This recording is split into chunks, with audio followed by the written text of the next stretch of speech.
In the autumn of 1887, the small settlement of Hollow Ridge, tucked into a fold of the Bitterroot Mountains in Montana Territory, watched a young widow do something that made no sense to anyone. Rebecca Ainsley was carrying baskets of raw, greasy wool into her cabin at a time of year when every sensible woman in the valley was rendering fat, smoking meat, or trading spring lambs for winter flour. She was not carrying the wool out to sell. She was not spinning it into yarn for the trading post in Missoula. She was pushing it into the walls. At first, the neighbors assumed she was simply chinking the log seams the way any homesteader might before the first frost. That would have made sense. Wool held heat, everyone knew that, and a handful of it tamped into a gap between logs was an old trick some German and Scots families still used. But Rebecca was not tamping handfuls. She was carrying whole fleeces. Entire baskets, one after another, morning after morning, until the porch boards groaned beneath the weight of them. Her 7-year-old daughter Lucy followed behind her carrying smaller bundles, and an old black and white herding dog named Shep watched from the doorway with his ears half raised, as if he too was trying to understand. By the end of the second week, a curious traveler passing along the ridge road would have seen something strange through the open window of the Ainsley cabin. The interior walls had been pried loose from the logs in places, and the cavities behind them had been packed tight with washed, carded wool. Under the floorboards, more wool. Around the window frames, more wool. Even the heavy pine shutters had been split along their edges, hollowed slightly and stuffed. Rebecca worked with a curved needle and wax thread, sewing the last of the shutter linings closed by lamplight while Lucy read aloud from a schoolbook to keep her mother company. That was when the talk began, because on the frontier, autumn hours were not spent on strange projects. Every warm afternoon before the snow flew was a currency, and Rebecca was spending hers on something no one recognized. Roofs needed patching. Root cellars needed banking with straw. Firewood needed splitting and stacking against the north wall of every home in the valley. An hour spent on the wrong task in September could turn into a funeral in January. Her nearest neighbor, a wheat farmer named Josiah Pettigrew, was the first to ride over and ask about it directly. He leaned against her gate and watched her lug another basket toward the door. "Rebecca, what in the world are you doing with all that wool?" She stopped, wiped her forehead with the back of her wrist, and answered without turning. "Putting it where it needs to go." Josiah waited, but nothing more came. No explanation, no reason, just those 7 words.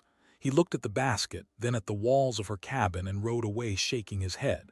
The answer had explained less than the question. And by the time Josiah reached the town blacksmith that afternoon, the story had already begun to travel. Within a few days, everyone from the schoolhouse to the sawmill was talking about the widow Ainsley and her strange wool cabin. Some said grief had finally caught up with her. Others said it was the loneliness of her second winter without Daniel. A few of the older women simply pursed their lips and said nothing, which in a small mountain town was often the loudest opinion of all. Yet, week after week, the baskets kept coming. And somewhere beneath the amusement and the whispered concern, a very small handful of people in Hollow Ridge began wondering whether the young widow knew something the rest of them did not. Daniel Ainsley had been dead for 19 months when Rebecca began carrying wool into the cabin walls. He had gone out on a clear October morning to bring in a stray ewe, and had been found 3 days later at the bottom of a rockslide near Cutter's Draw, one leg broken beneath him, a note scratched into the dust beside his hand that no one had ever been able to read. He had left behind a wife, a daughter, a herding dog, and a flock of 84 Rambouillet sheep that the men of Hollow Ridge began advising Rebecca to sell almost before the funeral was over. The advice came from every direction. It came gently at first, from the pastor's wife and from Josiah Pettigrew, who understood grief and only wanted her to have one less burden. Then it came firmly, from the sawmill foreman and from the 2 brothers who ran the freight line to Missoula.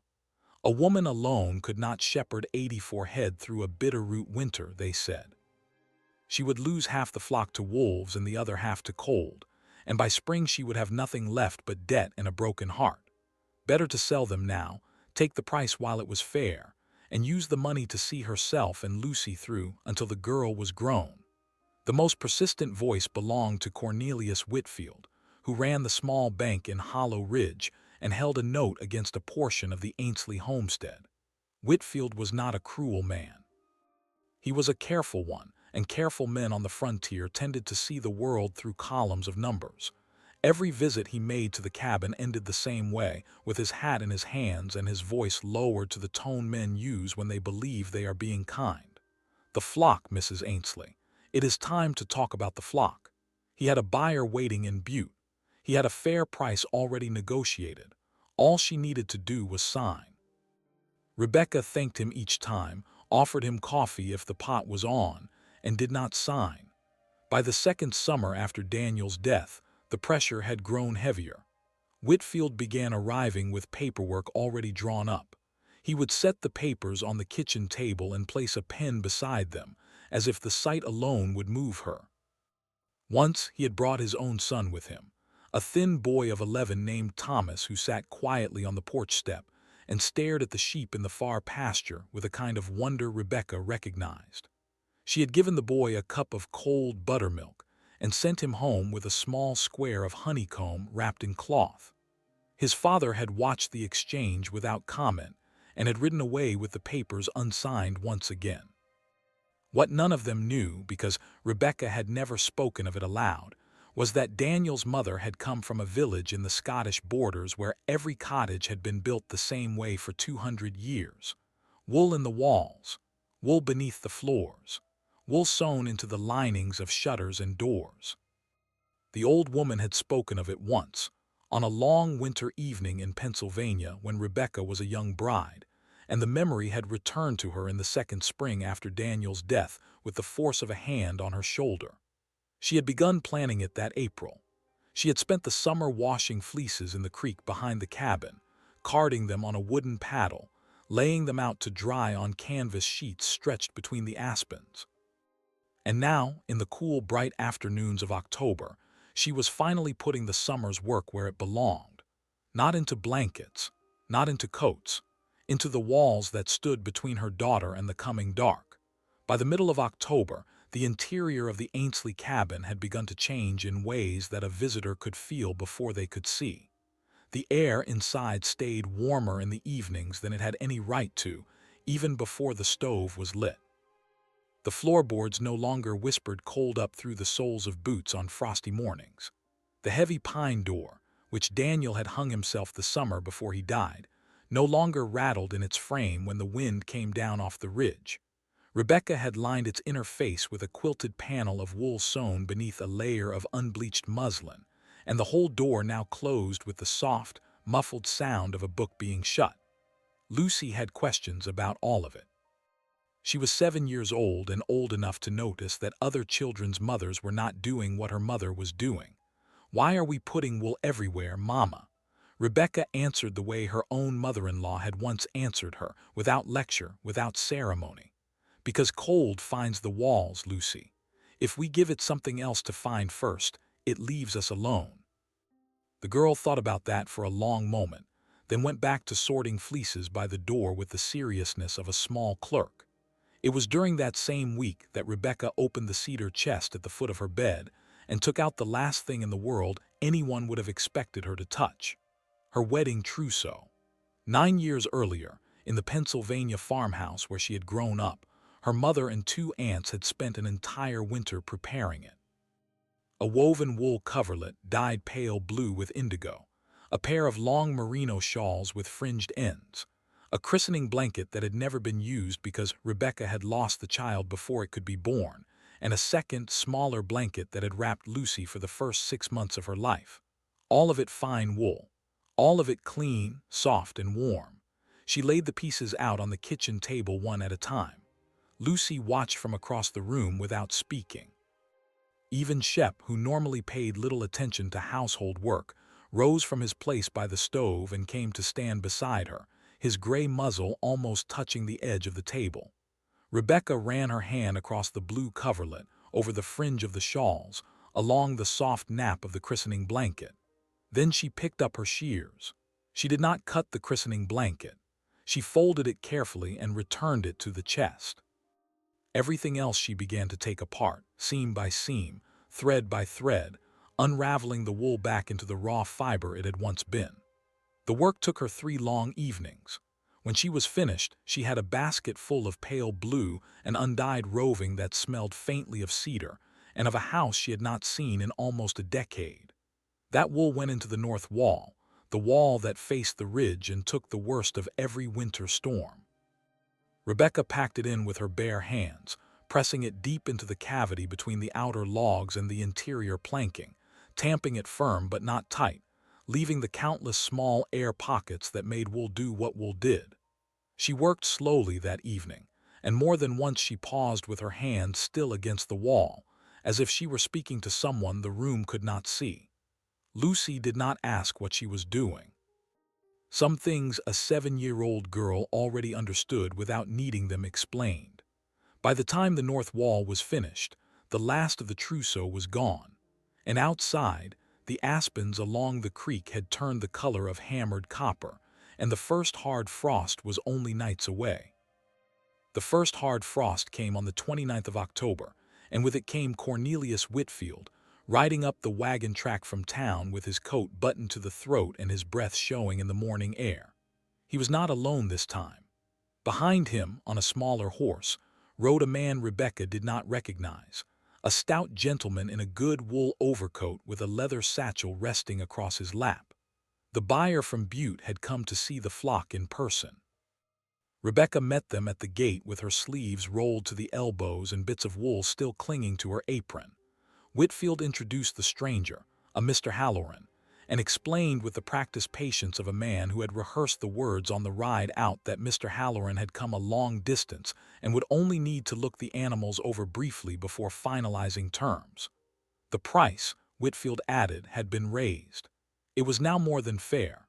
It was generous. Rebecca listened without interrupting. When Whitfield finished, she wiped her hands on her apron and answered in the same steady voice she had used every other time. "The flock is not for sale, Mr. Whitfield. I am sorry you have ridden out for nothing, Mr. Halloran. I would be glad to offer you both coffee before you start back." The buyer from Butte looked at Whitfield. Whitfield looked at the cabin. And for the first time in 19 months, something in the banker's careful composure gave way. He stepped down from his horse and walked a few paces toward the porch, and when he spoke again his voice had dropped to something closer to a plea. "Mrs. Ainsley, the note on your south pasture comes due in April. If the winter is hard and every sign says it will be, you will lose lambs, you will lose ewes, you may lose the ram, and then you will lose the pasture too. Please sign the papers." Rebecca looked at him for a long moment. She did not seem angry. She seemed, if anything, sorry for him.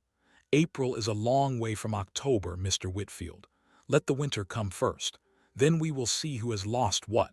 The two men left without coffee. As they rode back toward town, Mr. Halloran was heard to remark that the widow was a stubborn creature, and Whitfield was heard to answer nothing at all. That evening, after Lucy had gone to bed, Rebecca sat at the kitchen table with the ledger she had begun keeping in September. She had learned the habit from Daniel, who had recorded everything about the flock in a small brown book he carried in his coat pocket. Her ledger tracked different things: morning temperatures on the porch thermometer, evening temperatures inside the cabin, how much wood the stove consumed between dawn and dusk, how many times the fire needed feeding through the night. She recorded the numbers with the same care Daniel had once given to lambing dates and shearing weights, and she did not know yet what the numbers would mean. She only knew that they might mean something, eventually, and that a woman who kept a record could answer questions that a woman who did not keep one could never answer. Outside, the wind was rising off the ridge. Rebecca closed the ledger, banked the stove, and stood for a moment with her hand against the north wall. The logs were cold to the touch on the outside, she knew. Inside the room, the plank surface was cool but not cold, and behind it, packed tight into the cavity, lay the wool that had once been her wedding coverlet, her shawls, and the roving her mother had spun by candlelight in a Pennsylvania kitchen a lifetime ago. She let her hand rest there a while longer, then went to bed. November arrived in Hollow Ridge the way it always did, with short gray afternoons and mornings that smelled of wood smoke and iron. But the old men of the valley, the ones who had spent 40 winters watching the sky above the Bitterroots, began to say quietly to one another that this November did not feel like the others. The elk had come down out of the high country 3 weeks earlier than any of them could remember. The last flocks of geese had passed over the ridge in late October, and after them, nothing. The sky above Hollow Ridge had emptied itself completely, and an empty sky in November was not a sky anyone in the valley trusted. Old Peter Haverson, who had come to the Bitterroots as a boy in the years just after the war and had buried 2 wives and outlived most of his own children, walked out to his front porch every morning that first week of November and stood there with his hands in his coat pockets, looking north. He did not speak to anyone about what he saw, because there was nothing yet to point at. But on the 5th morning, he went inside and told his grandson to bring down every stick of firewood from the upper woodshed and stack it against the north wall of the house. The boy asked why. Peter did not answer. At the Ainsley cabin, the changes were smaller but no less deliberate. Rebecca finished the last of the interior work in the first week of November. She sewed a final quilted panel across the inside of the loft hatch, closing off the small, unused space above the main room so that no warmth would rise and be wasted. She lined the base of the front door with a long tube of wool sewn into heavy canvas, a draft stopper the size of a small child, and she made a second one for the back door. She checked every window frame by running a lit candle slowly around the edges, watching the flame for movement, and where the flame bent, she pried loose the trim and pushed more wool into the gap. Shep began to sleep inside every night, which was new. All through the summer and early autumn he had preferred the porch, where he could keep an ear on the flock and one eye on the tree line. But sometime in the first week of November, he began scratching at the door after supper, and Rebecca began letting him in without comment. He would take his place beside the stove and sleep with his chin on his paws, and sometimes in the middle of the night he would rise and pace the length of the north wall, nose lifted, ears half forward, listening for something that had not yet arrived. On the 8th of November, Rebecca drove her small wagon into town for the last supplies she would need before winter closed the pass road. She bought flour, salt, dried beans, coffee, lamp oil, and 3 tins of the good sulfur matches from Ohio that would strike even in damp weather. At the mercantile, Josiah Pettigrew's wife Martha looked at Rebecca's list and raised an eyebrow at the quantities. "Are you expecting company, dear?" Rebecca smiled and answered that she liked to be ready. Martha, who was a kind woman and no fool, wrote out the tally and did not press further. On her way out of town, Rebecca passed the bank. Cornelius Whitfield was standing on the wooden walk in front of it with his son Thomas beside him, and the boy raised his hand in a small, shy wave. Rebecca returned the wave. Whitfield touched the brim of his hat, coldly polite, and turned away. The wagon rolled on toward the ridge. Behind her, Hollow Ridge went about its ordinary November business, and above it all, the sky held its terrible, patient emptiness. The storm came in on the night of the 14th of November, and by the morning of the 15th, everyone in Hollow Ridge understood that they had entered something none of them had prepared for. It began the way most Bitterroot storms began, with a hard wind off the north ridge and a thin curtain of snow that came slanting down out of a sky the color of wet slate. That much was ordinary. What was not ordinary was what the thermometer did next. At sundown on the 14th, the temperature outside the Ainsley cabin read 15 degrees above zero. Rebecca recorded it in her ledger by lamplight. By 10 o'clock that same night, when she went to check the porch thermometer before banking the stove, the mercury had dropped to 8 below. She stood on the porch with the lantern raised, staring at the small glass tube, and felt for the first time in 19 months something close to fear. She wrote the number in the ledger with a hand that was not quite steady. By dawn on the 15th, the porch thermometer read 29 below zero, and the wind coming down off the ridge was moving at a speed no one in the valley had a proper instrument to measure. Peter Haverson, who had lived through the terrible winter of 1866 as a boy in Minnesota, would later say that the wind that morning sounded like a train that had lost its brakes and was coming down the mountain forever. It did not gust. It did not pause. It simply arrived and stayed, hour after hour, tearing at every roof, every fence, every unbraced shutter in Hollow Ridge. At the Pettigrew farm, 3 miles east of the Ainsley place, Josiah woke at 4 in the morning to the sound of his stove struggling. He fed it more wood, and then more, and by 6 o'clock he realized that the smoke was no longer drawing properly up the chimney. The wind at the top of the flue was so strong and so cold that it was pushing the draft backward, forcing smoke down into the room. He opened the damper wider. It made no difference.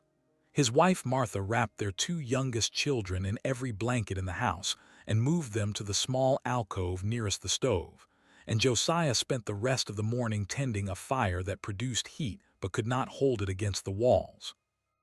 At the Haverson place, Peter's grandson tried to bring in an armload of firewood from the shed and could not push the door open against the wind. When he finally forced it, he discovered that the wood he had stacked in September, the good seasoned pine he had counted on for the worst nights, had been buried under a drift that reached the shed roof. What he could reach was the green wood from the summer's cutting, and green wood in a stove at 29 below zero did what green wood always did. It hissed. It smoldered. It refused to burn clean, and it gave up almost none of its heat to the room. The story repeated itself across the valley. At the Coldest cabin, a chimney fire broke out at 7 in the morning when a family desperate for heat overfed a stove that was not drawing properly.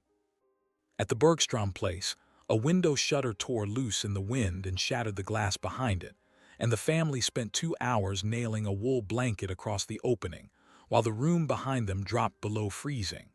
At the schoolhouse, the young teacher who lived in the small room at the back woke to find her water pitcher frozen solid on the washstand 3 feet from the stove. And still, the wind did not stop. And still, the mercury kept falling. By noon on the 15th, the porch thermometer at the Ainsley cabin read 36 degrees below zero, and the storm had only just begun. Inside the Ainsley cabin, the world was a different country. The wind that battered the outer logs arrived through the walls as a distant, muffled sound, more like the roar of a far-off river than the howl of a storm. The plank surfaces of the interior walls were cool to the touch, but not cold. The floorboards beneath Rebecca's stocking feet held the memory of the previous evening's warmth. The stove burned at its ordinary pace, consuming the same modest amount of split pine it had consumed on the mild nights of early October, and the thermometer that hung on the wall opposite the stove read 63 degrees. Rebecca checked it 3 times that morning, unable at first to trust the number. She held her palm flat against the north wall, the wall that faced the ridge and took the worst of the storm, and felt only the faintest cool draw of the outside cold through 6 inches of wool and plank and log. She checked the ledger. She wrote the numbers down. Outside, 36 below. Inside, 63 above. A difference of 99 degrees across a wall a grown man could put his fist through. Lucy sat at the kitchen table in a wool dress and a single sweater, eating a bowl of oatmeal with dried apples in it, her bare feet swinging beneath the chair. Shep lay stretched full length on the rag rug in front of the stove, deeply asleep, his ribs rising and falling with the slow rhythm of a dog who had no work to do. Nothing about the scene suggested a house under siege. The kettle sang softly on the back of the stove. A loaf of bread rose beneath a cloth on the sideboard. Rebecca had even set aside an hour that morning to mend a torn place in the elbow of Lucy's coat, because there was nothing else pressing to be done. She understood, standing there with the ledger open in her hand, what was happening. The wool in the walls was not stopping the cold. Nothing could stop cold like the cold outside her door. What the wool was doing was slowing it, breaking it, forcing it to spend itself in 1,000 small journeys through 1,000 small pockets of trapped air before it could ever reach the logs, and by the time it arrived at the logs, it had almost nothing left to give. The heat from her stove, meanwhile, stayed exactly where she had put it. It was not fighting a losing war against the walls. It was simply keeping company with a room that already remembered being warm. She thought of Daniel's mother then, of the old woman in the Pennsylvania kitchen with her hands moving through the wool as she talked. She had said something that evening, in a voice half in English and half in the old border Scots her own mother had spoken. Wool is the sheep's answer to the wind. It is what the animal grew because the mountain gave it no other choice. A house that borrows the sheep's answer will keep the sheep's peace. Rebecca had been 22 years old and half listening, more interested in the young man who would soon be her husband than in the words of his mother. She had not understood then that the old woman was giving her a gift. She understood now. She closed the ledger, kissed the top of Lucy's head, and went to the window. Through the small pane, kept clear by the wool packed into its frame and the warmth of the room behind it, she could see nothing but white. The storm had erased the pasture, the fence, the outline of the barn where the flock was sheltered behind the walls she had also lined with wool at the end of September. Somewhere out there in the whiteness, 84 sheep stood in a warm barn on a fraction of the fuel any of her neighbors were burning. And somewhere out there, her neighbors were beginning to be afraid. The first knock at the door came just after 4 o'clock on the afternoon of the 15th, when the light was already failing and the wind was still climbing.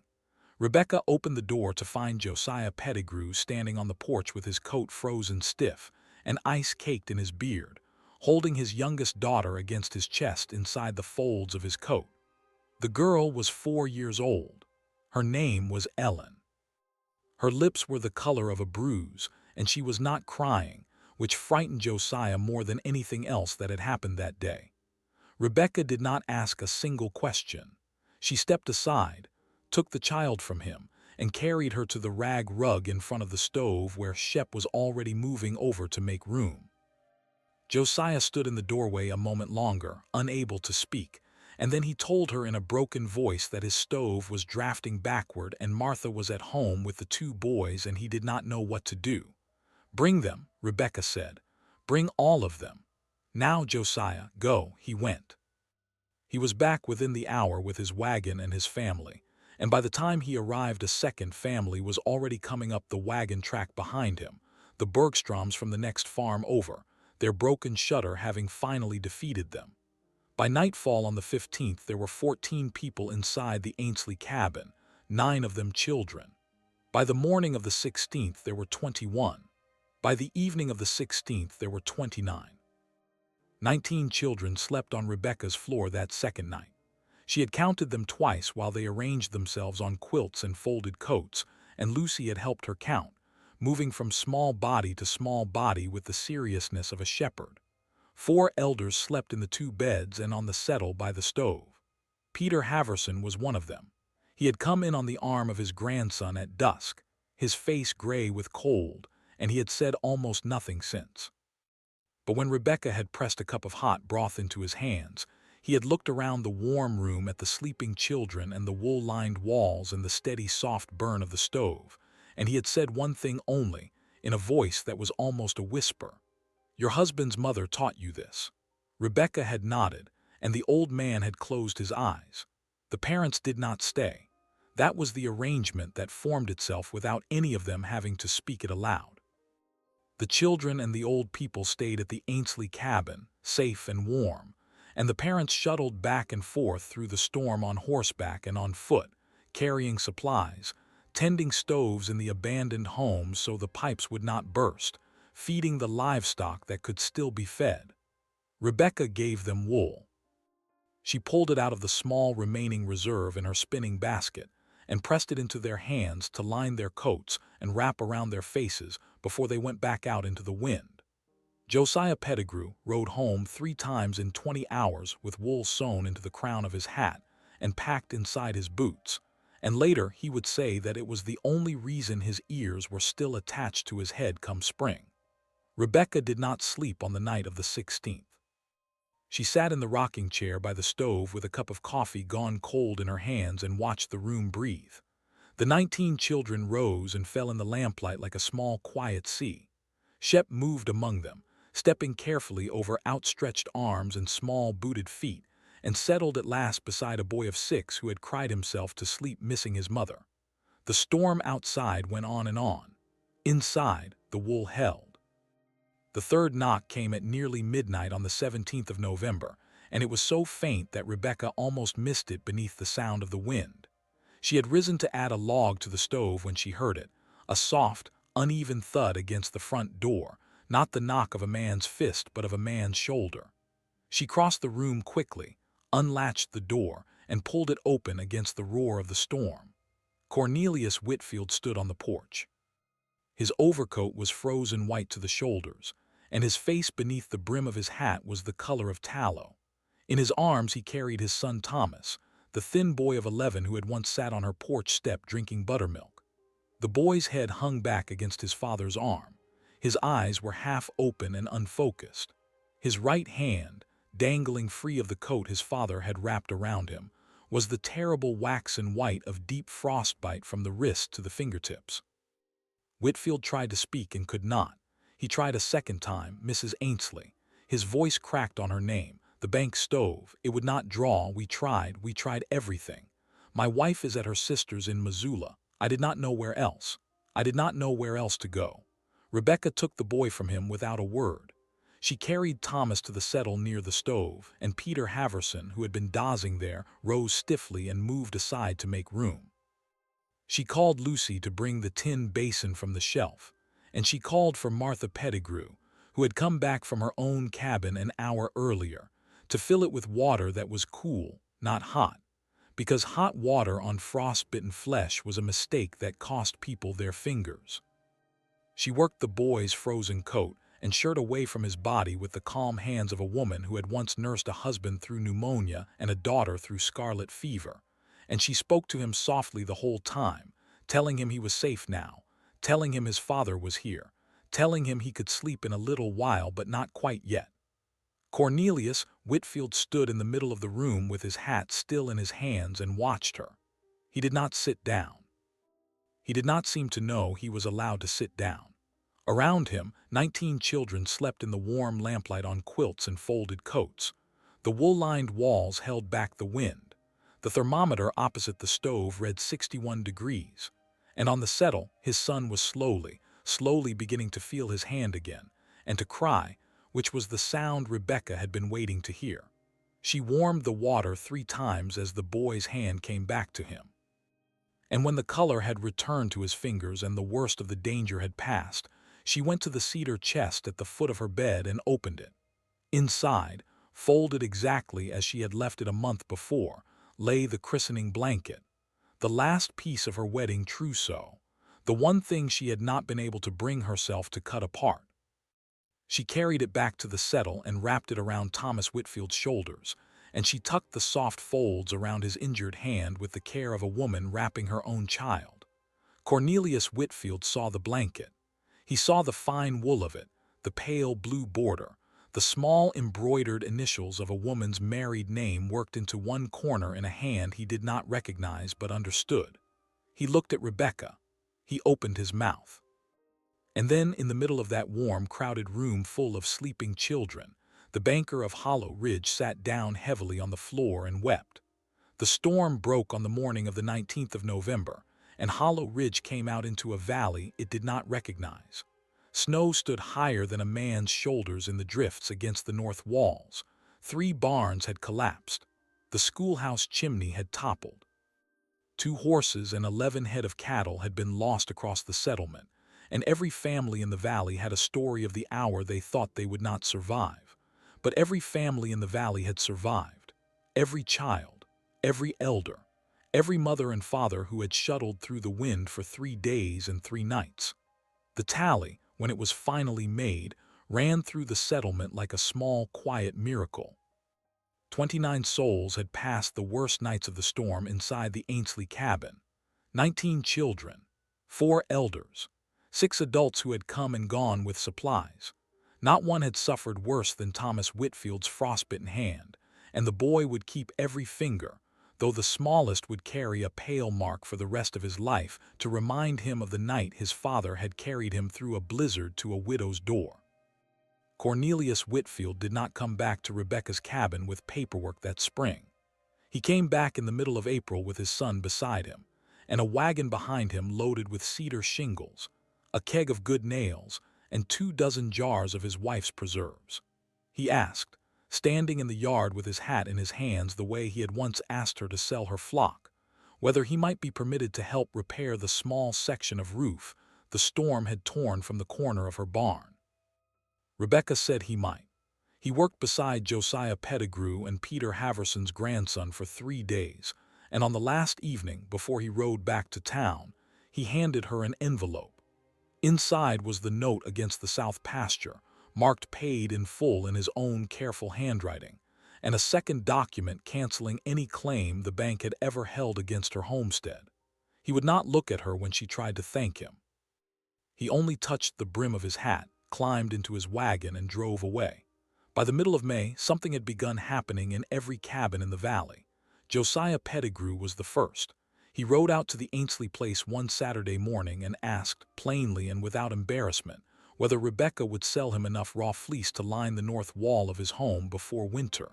She sold it to him at a fair price. Peter Haverson came the next week. Then the Bergstroms. Then the Coldest family and the schoolteacher, and 3 families Rebecca had never met from the far end of the valley who had heard the story from someone who had heard it from someone else. By July, Rebecca's shearing season had sold out entirely, and Daniel's flock, the flock she had refused to sell, was clothing the walls of every home in Hollow Ridge. Walter Halloran, the buyer from Butte, wrote her a letter that summer offering twice his previous price for the entire flock. Rebecca wrote back politely and declined. Years later, when Lucy Ainsley was grown and had children of her own, she would tell them about the winter the wool went into the walls. She would tell them about the christening blanket that had wrapped a banker's son, and about the old dog who had walked among the sleeping children, and about the 99 degrees of difference that had stood between her mother's ledger and the wind outside the door. And she would tell them what her grandmother had once told her mother in a Pennsylvania kitchen a lifetime before. That cold hunts walls. That wool is the sheep's answer to the wind. And that sometimes the wisest thing a person can do is refuse, quietly and completely, to sell the answer they have already been given.